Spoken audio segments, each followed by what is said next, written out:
Sanjay Pulipak garu, good afternoon sir. Good afternoon. Sanjay Pulipak garu, మనం చూస్తున్నాం గతంలో మాల్దీవులు భారత్ విషయంలో వ్యవహరించిన తీరు మనం చూసాం. ఇండియా అవుట్ క్యాంపెయిన్ చేయటం 2024లో చైనాకు కొంత సన్నిహిత సంబంధాల కారణంగా వాళ్ళ ఎజెండాలో భాగంగా వ్యవహరించడం, మోదీని ముస్లిం వ్యతిరేకంగా చిత్రీకరించడం, ఇవన్నీ జరిగిపోయాయి. కానీ ఇప్పుడు లేటెస్ట్గా మాల్దీవులు 60వ స్వాతంత్ర దినోత్సవ వేడుకలకు ప్రధాని మోదీని చీఫ్ గెస్ట్గా పిలవటం, రెండోది భారత్ 4500 కోట్ల సహాయం చేయటం రుణ రూపంలో, ఇవన్నీ ఎలా అర్థం చేసుకోవాలి సార్? అంటే దెబ్బకి మాల్దీవులు ఏమైనా దిగొచ్చిందా? మాల్దీవుల తీరులో మార్పు వచ్చిందా? ఖచ్చితంగా మార్పు వచ్చిందనే చెప్పాలండి. ఇది ఒక మంచి సంకేతం కూడా. అంటే ఇండియా మాల్దీవ్స్ మధ్య ఉన్న రిలేషన్షిప్ చూసుకున్నట్టయితే ఈ రిలేషన్షిప్స్ లో అప్స్ అండ్ డౌన్స్ ఉంటూనే ఉంటున్నాయండి. 2012లో యాక్చువల్లీ అబ్దుల్ యమీన్ వీళ్ళు అధికారంలోకి వచ్చినప్పటి నుంచి వాళ్ళు చైనా వైపు మొగ్గు చూపడం స్టార్ట్ అయింది. కాకపోతే 2018 ఆ సమయం నుంచి మనకి సన్నిహితంగా ఉన్నటువంటి మొహమ్మద్ నషీద్ వీళ్ళు అధికారంలోకి వచ్చిన తర్వాత కొంత భారత్ మాల్దీవ్స్ యొక్క రిలేషన్స్ బాగా ఇంప్రూవ్ అవటం జరిగిందండి.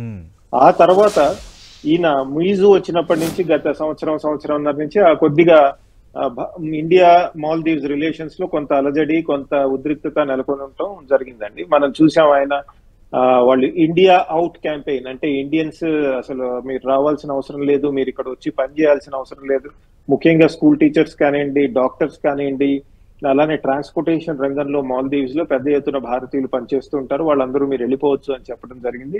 పెద్దగా వెళ్ళలేదు కానీ అటువంటి క్యాంపెయిన్ నడపడం జరిగిందండి. అంతేకాదు పెద్ద ఎత్తున చైనీస్ ని పిలిచి వాళ్ళని వాడుకునే ప్రయత్నం కూడా జరిగింది. అంతేకాదు యాక్చువల్లీ జనరలీ మాల్దీవ్స్ కి కొత్త ప్రెసిడెంట్ రాగానే ఆయన ఫస్ట్ ట్రిప్ ఇండియాకి వేస్తారండి. అలా కాకుండా ప్రెసిడెంట్ ముయిజు ఇంతకు ముందు టర్కీకి వెళ్ళి, తర్వాత చైనాకి వెళ్ళి, తర్వాత యూకేకి వెళ్ళి, ఆ తర్వాత ఎక్కడో మధ్యలో ఒకసారి మన ప్రెసిడెంట్ ని కలిసి, తర్వాత మన ప్రైమ్ మినిస్టర్ ని మిడిల్ ఈస్ట్ లో దుబాయ్ లో కలిసి, ఆ తర్వాత టైం దొరికినప్పుడు ఇండియాకి రావడం జరిగిందండి ఆయన. అంటే భారత ప్రధాని కలవకుండా, భారతదేశానికి రాకుండా ఇన్నాళ్ళు తిరిగిన ముయిజు చివరికి కింద సంవత్సరం రావటం జరిగింది భారతదేశానికి. ఈ ఇయర్ లో కూడా ఆయన ఒకసారి రావటం జరిగిందండి. సో ఓవర్ టైం మాల్దీవ్స్ వైఖరి చూస్తే మనకి ఏమర్థం అవుతుందంటే, భారత ఉపఖండంలో అంటే ఇండియన్ సబ్ కాంటినెంట్ లో భారత్ ని పక్కకి తోసేయటం అంత తేలిక కాదు.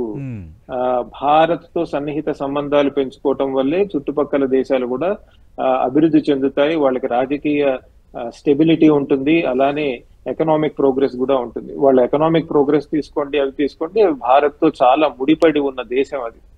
చాలా మందికి తెలియదు, కోవిడ్ టైంలో మిగతా దేశాలన్నీ అసలు దేశాలు క్రాస్ చేయకూడదు అని బార్డర్స్ క్లోజ్ చేస్తే భారత్ మాల్దీవ్స్ లో ఉన్నటువంటి కోవిడ్ పేషెంట్స్ ని తీసుకొచ్చి భారత్ లో ట్రీట్ చేయడం జరిగిందండి. అంతేకాదు వ్యాక్సిన్స్ ఇచ్చాము, తర్వాత మెడికల్ ఎక్విప్మెంట్ ఇచ్చాము. అంతేకాదండి ఎయిర్ అంబులెన్స్ సర్వీస్ కూడా మనం మాల్దీవ్స్ కి ఇండియాకి మధ్య నడుపుతాం. అంటే చిన్న దేశాలు కదా, చిన్న ఐలాండ్స్ లో ఉంటాయి కదా, ద్వీపాలుగా ఉండటం వల్ల అక్కడ పెద్ద పెద్ద హాస్పిటల్స్ అవి లేకపోవటం వల్ల మనం స్పెషలైజ్డ్ ఎయిర్ క్రాఫ్ట్ లో ఎయిర్ అంబులెన్సెస్ వాటిలో వచ్చి వాళ్ళు కేరళలో కానీ తమిళనాడులో కానీ వైద్య సదుపాయాలు లో వాళ్ళు ట్రీట్మెంట్ జరుగుతూ ఉంటుంది. సో ఇంత దగ్గర సంబంధం ఉన్న దాంతో ఎందుకో తెలియని వైరం స్టార్ట్ చేసుకుని ఒక అన్నెసెసరీగా యాంటీ ఇండియా ఫీలింగ్ రెచ్చగొట్టి చైనాతో మనం ఏదో బాగుపడిపోతామన్న తప్పుడు ఆలోచనతో చివరికి అటువంటి కళ ఏమీ నిజం కూడా కాలేదు వాళ్ళకి. ఓవర్ టైం తెలిసి వచ్చింది, అప్పుల్లో మునిగిపోయారు, అప్పులు తీర్చడానికి డబ్బులు లేవు, చైనా పెద్దగా ఇవ్వట్లేదు. అటువంటి తరుణంలో భారత్ దగ్గరికి వచ్చి భారత్ నుంచి మనం ఏమంటాం లోన్స్ తీసుకోవటం కానివ్వండి, ఈ రోజు 4500 crores ప్రాజెక్ట్స్ మనం అనౌన్స్ చేయడం జరిగింది మన ప్రైమ్ మినిస్టర్.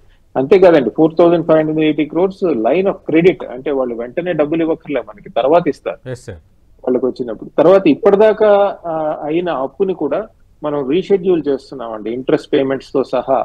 అంటే కేవలం మీరు కోర్ ప్రిన్సిపల్ చెల్లించకపోయినా ఇంట్రెస్ట్ ని కూడా మనం రీషెడ్యూల్ చేయడం జరిగింది. సో ఓవరాల్ గా అప్పుడు అర్థమైంది ఏంటంటే మాల్దీవ్స్ కి భారత్ లాంటి దేశంతో వైరం పెంచుకోవటం అంత సబబైందని కాదని ముయిజీ లాంటి ఎక్స్ట్రీమిస్ట్ వర్గం, అంటే మాల్దీవ్స్ రాజకీయాల్లో చాలా ఎక్స్ట్రీమిస్ట్ వర్గంలో ఉన్నటువంటి పార్టీ నాయకుడు ఆయన. అవును, ఆయనకు కూడా ఈ విషయం తెలిసి వచ్చిందంటే ఇది కేవలం మాల్దీవ్స్ భారతదేశానికి సంబంధించిన విషయం కాదండి, భారత్ చుట్టుపక్కల ఉన్న దేశాలందరికీ ఒక మెసేజ్, ఒక సంకేతం వెళ్తోంది. ఓకే, అంటే మాయిస్కి తత్వం బాధపడింది అంటారా?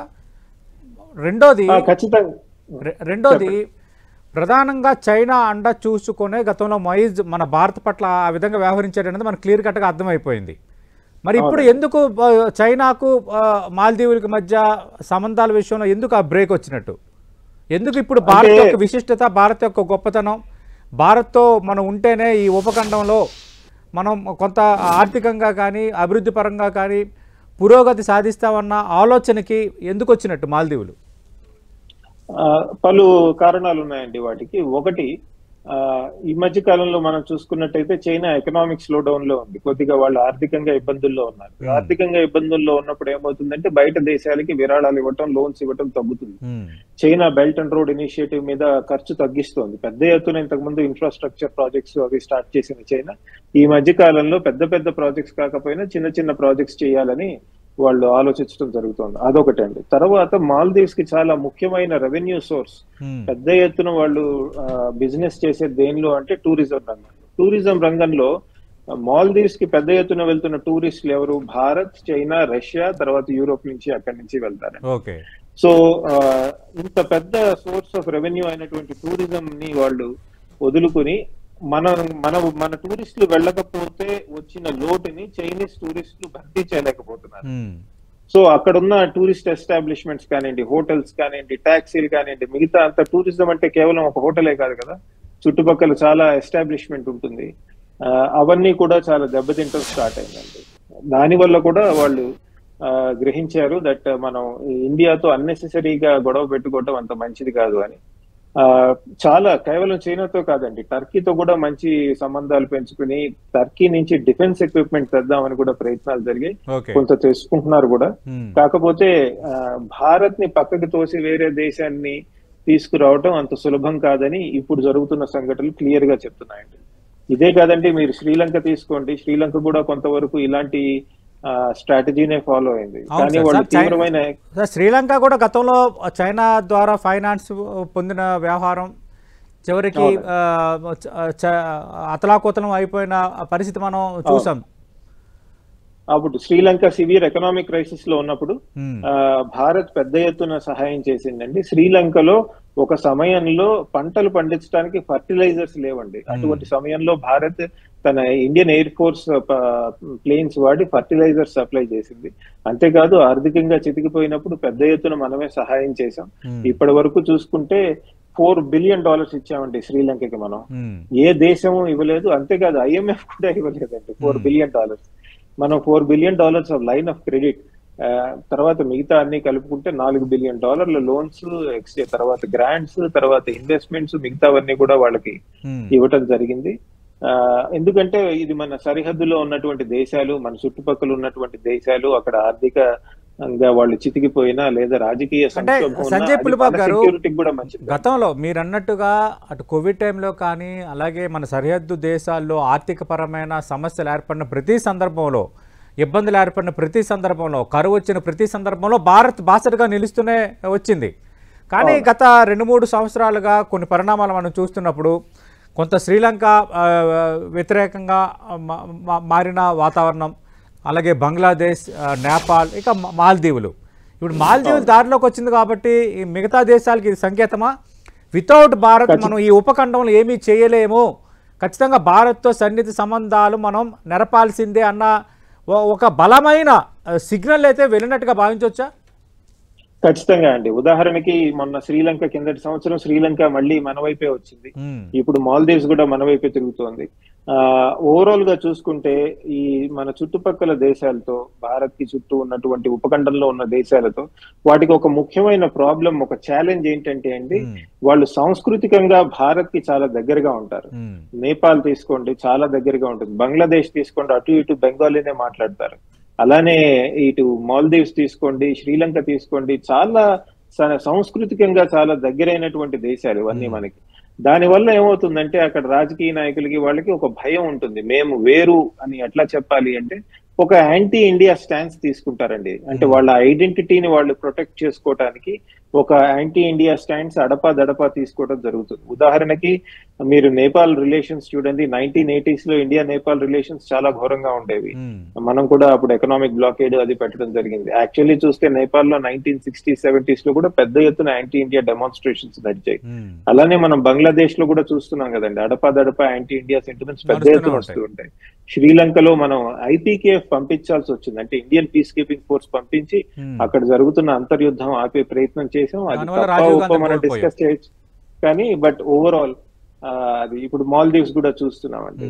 సో కొంతవరకు వాళ్ళ అంతర్గత రాజకీయాలలో వాళ్ళ ఉనికిని కాపాడుకోవడానికి, వాళ్ళ ఐడెంటిటీని ప్రొటెక్ట్ చేసుకోవడానికి కొంత యాంటీ ఇండియా సెంటిమెంట్ ఇప్పుడే కాదండి, గత 2-3 సంవత్సరాలు కాదు, దీనికి పెద్ద చరిత్ర ఉంది, గత 40-50 సంవత్సరాల నుంచి నడుస్తుంది. కాకపోతే వీటినన్నిటినీ మనం మేనేజ్ చేసి ముందుకు వెళ్లాల్సిన అవసరం ఉంది, అది చేయటం జరుగుతోంది. ఇప్పుడు మాల్దీవ్స్ కనుక చూసినట్టయితే ఒక చిన్న విజయంగా కూడా మనం భావించవచ్చు. అంటే సంజయ్ గారు, మీరు చెప్పిన బట్టి శ్రీలంక మళ్ళీ మన దారిలోకి వచ్చింది, మాల్దీవులు మన దారిలోకి వచ్చింది. ఇక నేపాల్ సంగతి ఏంటి? అసలు నేపాల్ ఎందుకు భారత్ను వ్యతిరేకిస్తోంది అన్నది ఒకటి. రెండోది, ఇప్పుడు ఈ 2 దేశాలు దారిలోకి వచ్చాయి కాబట్టి, సరిహద్దుల్లో ఉన్న ఈ 2 దేశాలు, ఇక నేపాల్ కూడా ఖచ్చితంగా మన దారిలోకి రావాల్సిందేనా? ఓవర్ టైమ్ నేపాల్ కూడా మనకి సన్నిహితంగానే వ్యవహరించాల్సి ఉంటుందండి. ఎందుకంటే నేపాల్ ఇండియా రిలేషన్స్ కనుక మీరు తీసుకుంటే రోటీ బేటీ రిలేషన్ అంటారండి. అంటే ఇటు నుంచి అటు ధాన్యం వెళ్తుంది, అటు నుంచి పెళ్లిళ్ళు జరుగుతాయి, ఇటు నుంచి అటు వెళ్ళి పెళ్లిళ్ళు చేసుకోవడం జరుగుతుంది. మీరు నేపాల్ ఇండియా బార్డర్ మీదకి వెళ్తే అసలు దేశం ఎక్కడ ఎండ్ అవుతుంది, ఎక్కడ బిగిన్ అవుతుంది నేపాల్ అన్నది తెలియదండి. అంత ఓపెన్ గా ఉంటుంది, అంత ఈజీగా మూవ్ అవుతుంటారు, భాష ఒకటి, సంస్కృతి ఒకటి. సో కాబట్టి దానివల్ల ఏమవుతుందంటే ఈ కఠ్మండూలో ఉన్నటువంటి పొలిటీషియన్స్ వాళ్ళకు ఒక భయం, ఆందోళన కాన్స్టెంట్ గా ఉంటుంది. ఇంత దగ్గరగా అయిపోతుంటే పొరపాటున విలీనం అయిపోతాం అన్న భయం వాళ్ళల్లో ఉండటం వల్ల కొంతవరకు యాంటీ ఇండియా ఫీలింగ్ జనరేట్ చేస్తూ ఉంటారండి. కాకపోతే ఈ మధ్య కాలంలో మీరు తీసుకోండి, మనకి నేపాల్ కి మధ్య మనం ఆయిల్ పైప్ లైన్స్ వేసాం. మన నుంచి ఆయిల్ అంటే ఇప్పుడు ఆయిల్ చమురు లారీల్లో తీసుకెళ్తుంటే చాలా ఖరీదు అవుతోంది, నేపాలీస్ కి ఫ్యూయల్ కాస్ట్ పెరుగుతోందని ఒక ఆయిల్ పైప్ లైన్ వేయటం జరిగింది. అలానే ఇండియాకి నేపాల్ కి కలుపుతూ రైల్వే లైన్స్ వచ్చాయి ఈ మధ్య కాలంలో. మనం కొద్దిగా ఎయిర్పోర్ట్స్ అవి కూడా చూడటం జరుగుతోంది. హైడ్రో ఎలక్ట్రిసిటీలో ముఖ్యంగా పెద్ద ఎత్తున మనము నేపాల్ కలిసి కోఆపరేషన్ నడుస్తోంది. మనమే కడుతున్నాం డ్యామ్స్, అక్కడ జనరేట్ అయిన ఎలక్ట్రిసిటీకి మనమే డబ్బులు ఇస్తున్నాం, పే చేసి మనం వాడుకోవటం జరుగుతోంది. ఇలా చాలా అంశాలలో, చాలా రంగాల్లో పెద్ద ఎత్తున మనకి నేపాల్ కి చుట్టుపక్కల దేశాలకి, ఇప్పుడు మీరు ఉదాహరణకి ఈ మాల్దీవ్స్ లో ప్రైమ్ మినిస్టర్ వెళ్ళినప్పుడు దేర్ ఈస్ ఎ రిఫరెన్స్, ఒక చిన్న రిఫరెన్స్ ఉంది, ఏమని, high impact community development projects Maldives లో మేము ఇంప్లిమెంట్ చేసామని. ఈ హై ఇంపాక్ట్ డెవలప్మెంట్ ప్రాజెక్ట్స్ అనేవి మాల్దీవ్స్ లోనే కాదండి, శ్రీలంకలో చేస్తున్నాం, అలానే నేపాల్, బంగ్లాదేశ్ ఇలాంటి అన్ని దేశాల్లో చేయటం జరుగుతుంది. High impact development community projects ఏంటంటే స్థానికంగా ఉన్నటువంటి కమ్యూనిటీస్ కి ఏం కావాలి, కొన్ని చోట్ల రోడ్స్ కావాల్సి ఉంటుంది, చిన్న చిన్న రోడ్స్, కొన్ని చోట్ల స్కూల్స్ కావాల్సి ఉంటుంది, పబ్లిక్ హెల్త్ సెంటర్స్ కావాల్సి ఉంటుంది, పిహెచ్సిస్ ఇలాంటివి.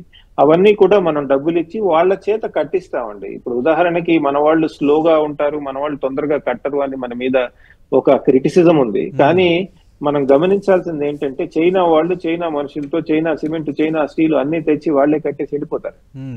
కానీ భారత్ ఏం చేస్తుందంటే స్థానికంగా ఉన్నటువంటి ప్రజలకి ట్రైనింగ్ ఇచ్చి వాళ్ళ చేతే కట్టించే ప్రయత్నం చేస్తుందండి. అది షార్ట్ టర్మ్ లో చాలా లాంగ్ గా అనిపించినా లాంగ్ టర్మ్ లో అది మంచి కెపాసిటీ బిల్డింగ్ ప్రోగ్రామ్స్ అవుతాయండి. అంతేకాదు ఇప్పుడు మీరు మాల్దీవ్స్ తీసుకోండి, మాల్దీవ్స్ లో 4000 ఇళ్లు కట్టామండి మనం అక్కడ ఉన్న ప్రజలకి.